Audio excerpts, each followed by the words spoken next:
오늘 하나님께서 우리에게 주시는 말씀은 누가복음 6장 17절부터 26절까지 말씀입니다. 누가복음 6장 17절부터 26절까지 말씀을 함께 찾으셔서 화면 보시면서 저와 함께 읽겠습니다. 누가복음 6장 17절부터 26절입니다.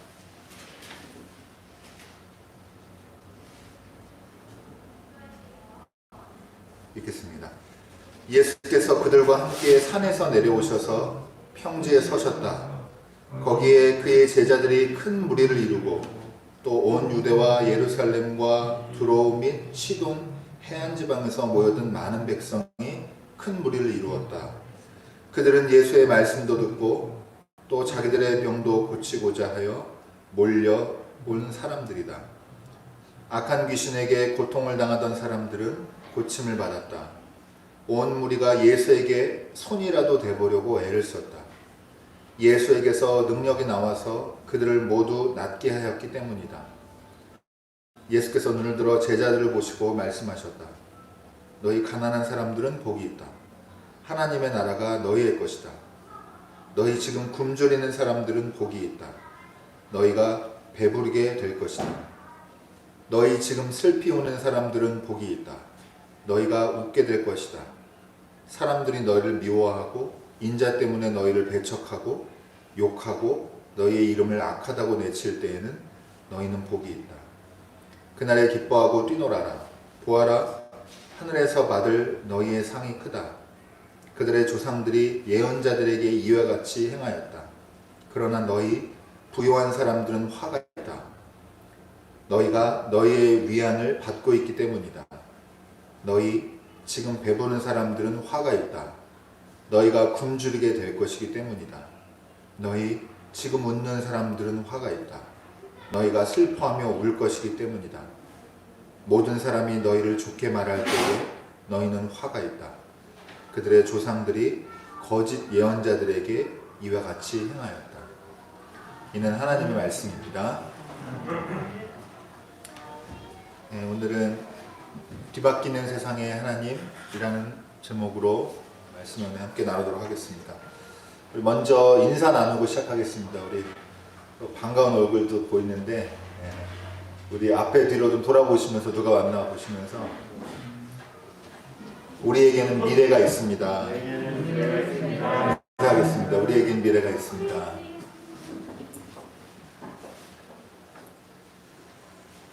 세상 사람들은 볼 수 없는 하나님의 자녀, 그리스도의 제자에게만 허락된 그런 미래가 있습니다, 여러분. 말씀의 빛으로 환히 열린 미래를 보시기를 바랍니다. 주연절 계속해서 이 하나님의 아들로 우리 예수께서 오신 우리의 구원자로 세상에 드러나신 것을 우리 기억하고 기념하는 절기를 보내고 있습니다. 지난 주일에는 예수님이 어부 제자들을 부르시는 본문을 통해서 하나님께서 어떻게 우리를 부르시는지 부르심의 의미에 관해 은혜를 나누었습니다. 크고 확실한 신념이 부족해서가 아니라 작은 세밀한 하나님의 음성, 또 작은 하나님의 부탁, 여기에 순종하는 태도가 필요하다고 말씀을 나눴고요. 오늘은 예수님의 평지 설교를 통해서 하나님이 꿈꾸시는 미래를, 그리고 그 미래가 어떤 세상인지를 함께 살펴보겠습니다. 주연절 기간 동안에 계속 영적 성장, 공생애를 통한 은혜 있기를 주님의 이름으로 축원합니다.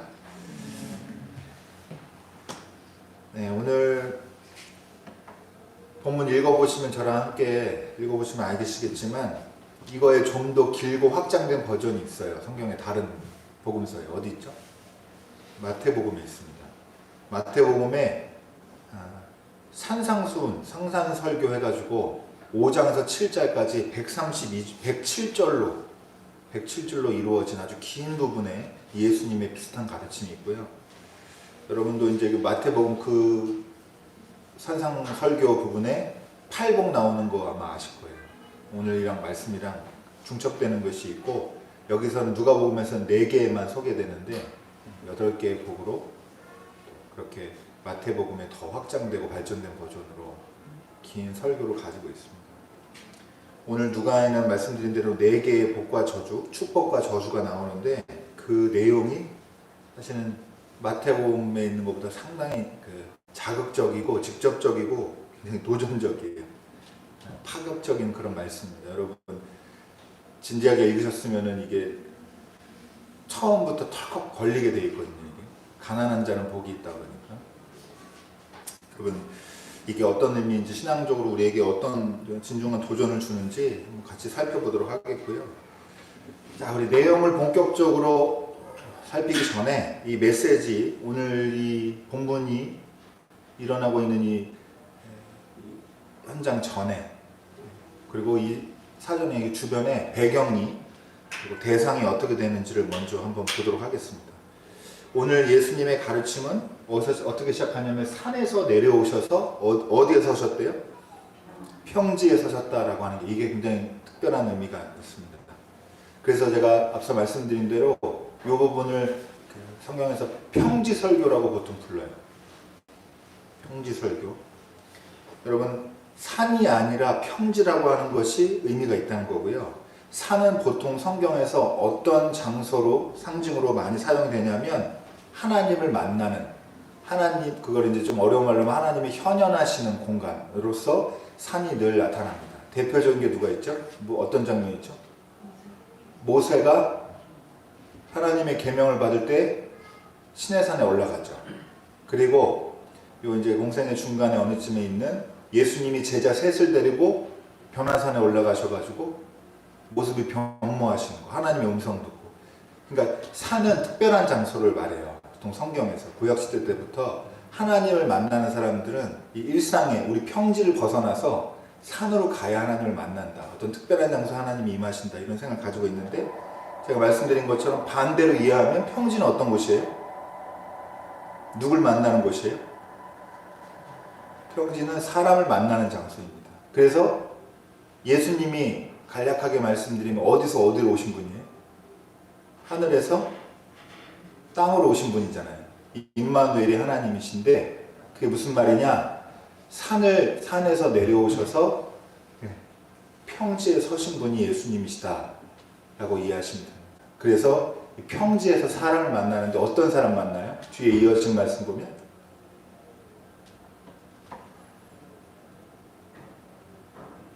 병들고 귀신 들리고 꼭 그러지 않더라도 예수님의 가르침을 받고 싶은 사람들. 그리고 거기에는 유대인도 있고 누가 있어요? 두로시도는 어디 지방이에요? 유대 바깥의 지방이에요. 이방 사람들도 있고. 예수님이 산에서 내려오셔가지고 땅에서 사람들을 만나고 그 사람들에게 가르침과 은혜를 베푸는데 그 자리에 모인 사람들이 깨지고 부서지고 그러니까 윤명태처럼 기도한 대로 잘 모르고 부족하고 무명하고 이런 사람들, 그리고 거기엔 유대인도 있고 이방인도 있고 제자들도 있고 이렇게 큰 그 사람들이 이 다양성이 풍족한 이 사람들이 다 한데 모여가지고 예수님 앞에 지금 예수님 말씀 듣기 위해서 예수님의 고침받기 위해서 모여있다라고 하는 겁니다. 그런데 여러분은 요거 기억하시면 되는데 산에서 내려온 예수님이 평지에서 사람을 만날 때 하늘의 메시지를 이제 평지에서 사람들에게 가르치게 되는데 그 메시지가 굉장히 변혁적이라고 하는 거예요.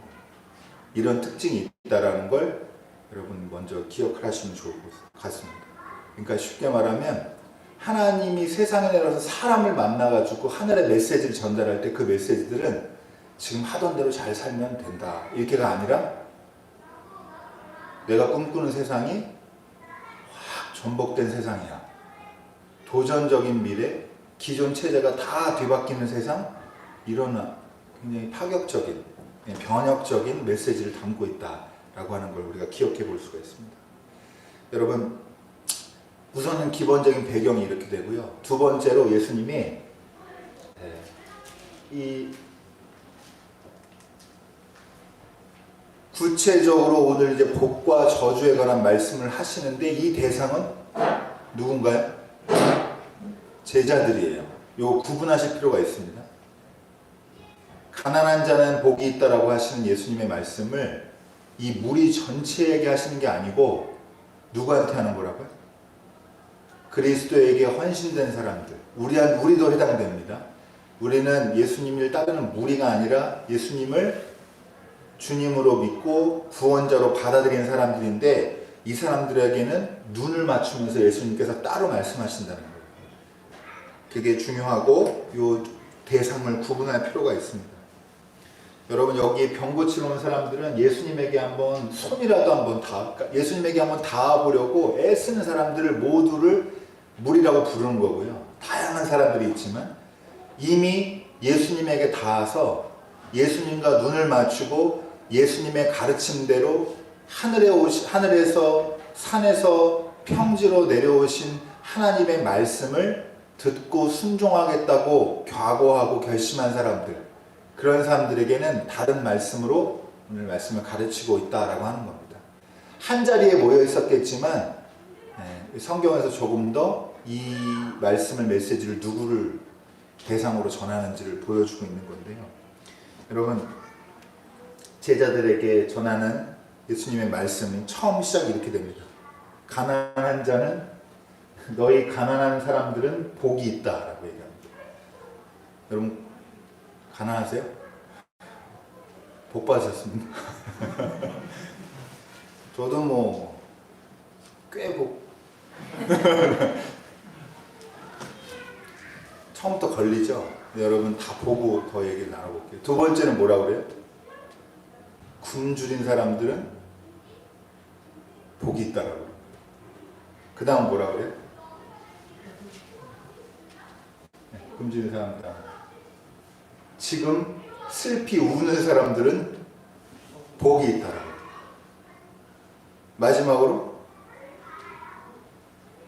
박해받는 사람들 복이 있다라고 얘기합니다. 여러분, 우리가 일반적으로 가지고 있는 복이랑 완전히 다르죠? 제가 원고가 있지만 아주 쉽게 두 가지로 말씀드릴게요. 첫 번째로 기억해야 될 건 뭐냐면,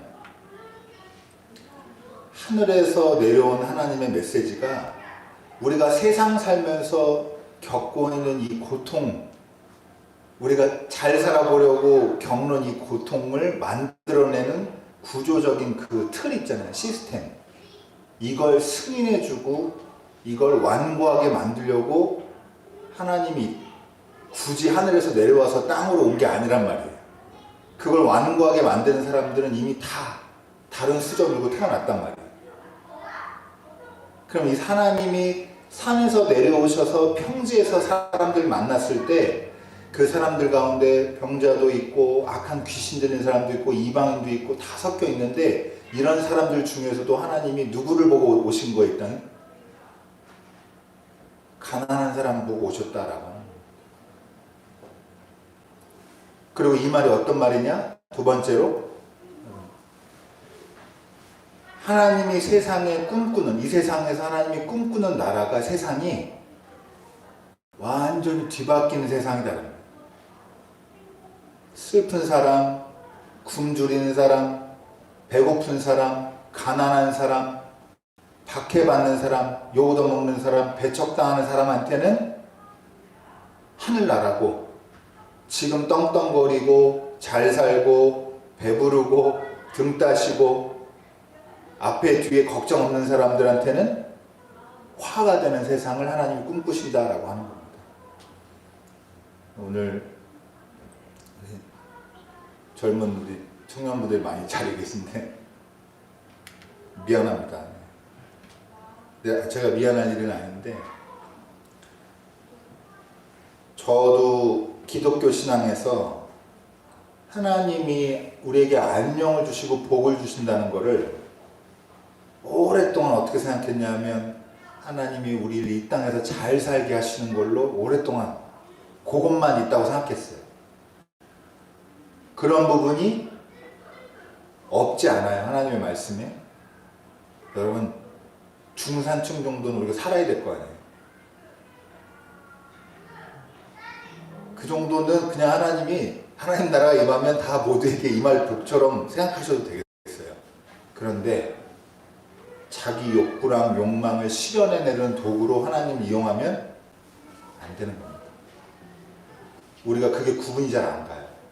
하나님 우리를 복 주신다. 우리 병에서 고치신다. 가난한 데서 건져주신다. 다 좋은데 우리가 그 사이사이에 우리의 개인적인 욕망, 높아지고 싶은 거, 더 좋은 차 타고 싶은 거, 더 큰 집에 살고 싶은 거, 더 안락한 장 다니고 싶은 거, 이런 욕구와 하나님의 뜻과 잘 섞여가지고 구분이 안 된다. 그래서 여러분, 첫 번째로는 우리가 하나님에게 복을 받으면 이 땅에서 안녕을 누리는 것이 맞습니다. 맞아요. 그런데 이 세상만 있지 않아요. 두 번째 세상을 알았는데 같이 나누고 싶은 건데, 여러분, 이 세상에서 하나님 나라 위해서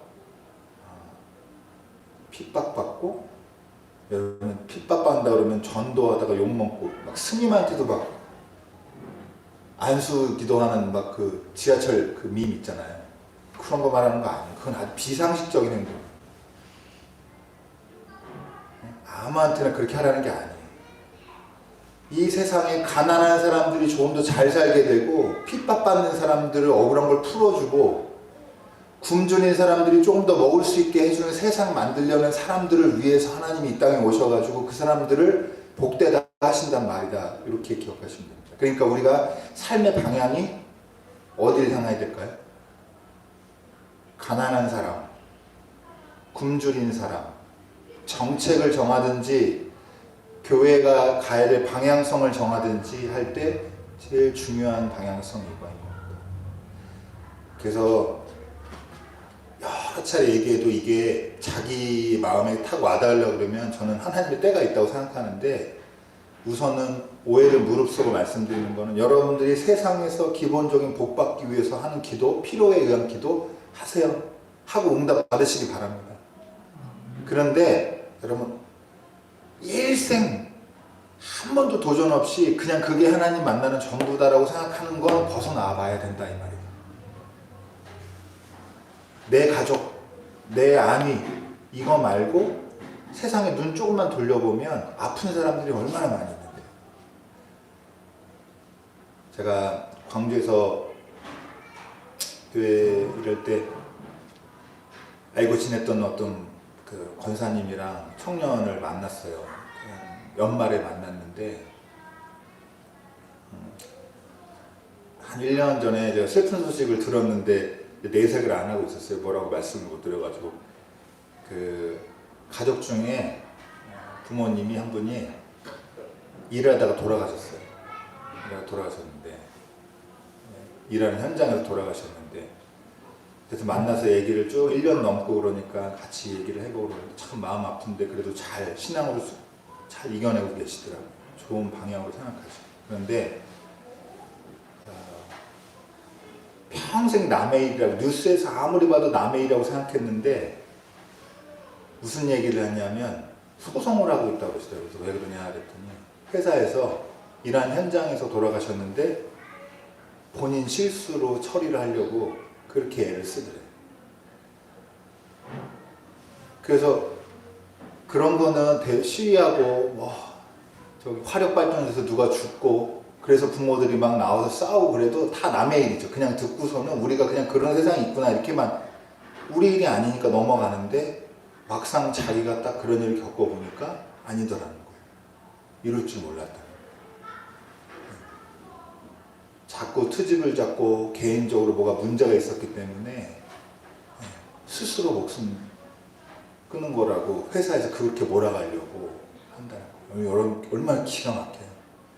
근데 저는 세상은 원래 그렇다라고 어느 정도 생각해요. 우리 편이 아니에요. 세상은. 주변에 살다 보면 착한 사람도 많아요. 그런데 결정적인 어떤 순간에 우리를 정말 넘어뜨리려고 하는 사람들이 많은 게 또 세상이기도 합니다. 그런데 여러분, 하나님이 이 땅에 오신다 그러면 누구 편을 들어주면 좋겠어요? 그런 기업에 악한 마음 있는 사람들 편 들어주면 좋겠어요? 경제를 위해서? 아니면 한 사람의 삶을 위해서 하나님 편 들어주셔야겠어요? 어렵지 않죠? 어려운 거 아니에요. 자, 그래서 전에 오늘 교회 전도사 할 때 마지막 이제 인사하고 나오는 설교인데, 그 교회 그 다음 주에 방학 맞이하면서 아이를 그 필리핀으로 그 어학연수 보내려는 가족이 있었는데, 제가 험한 말을 했죠.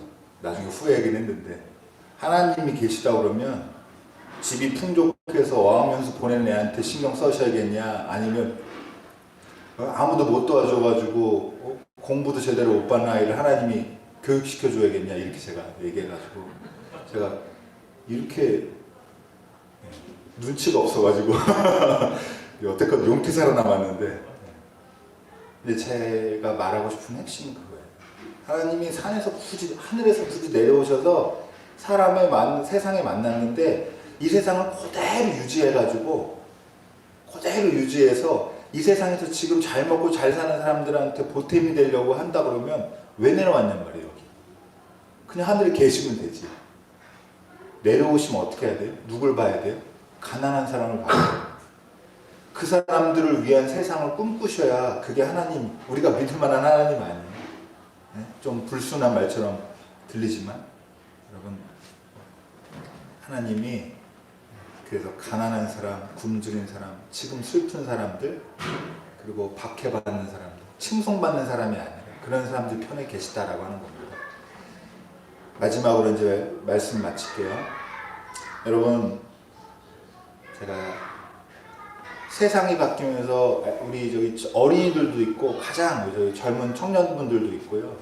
진짜 참 이거 좋은 문화를 만들어야겠다 생각하는 게 뭐냐면, 여러분, 우리가 다 1인이 다 크리에이터가 되는 세상이잖아요. 지금 자기를 PR하고 자기 컨텐츠를 만들어 생산해서 그걸로 사는 세상인데, 저는 그 방향성 자체는 현대사회에 부합한다고 생각하는데, 문제는 뭐냐, 여러분, 그러니까 조회수가 전부예요.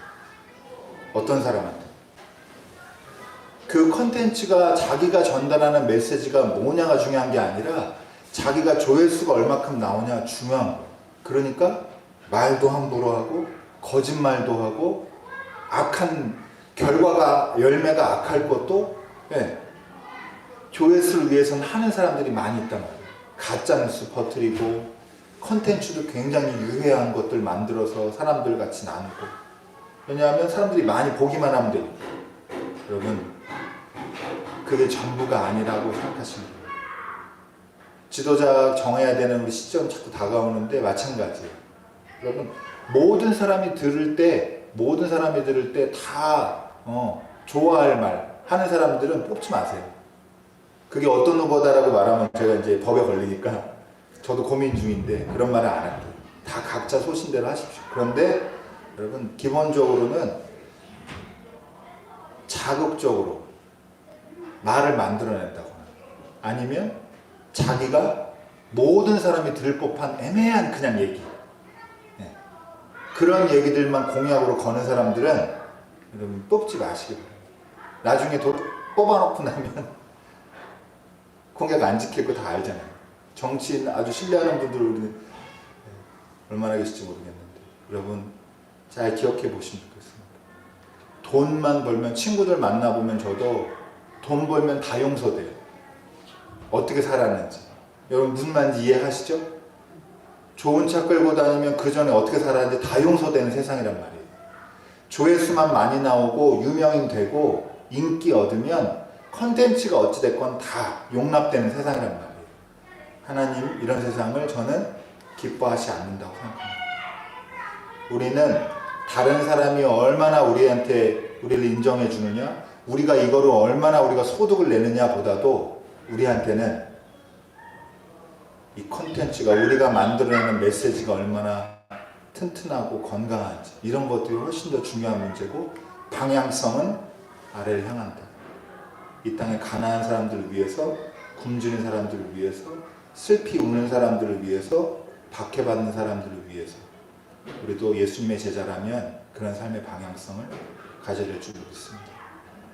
여러분, 말씀에 도전되시고 자꾸 이런 말씀만 제가 일부러 택하는 게 아니에요. 본문이 계속 이래가지고 다음 주에는 위로의 말씀이 있기를 바랍니다. 자, 기도하겠습니다.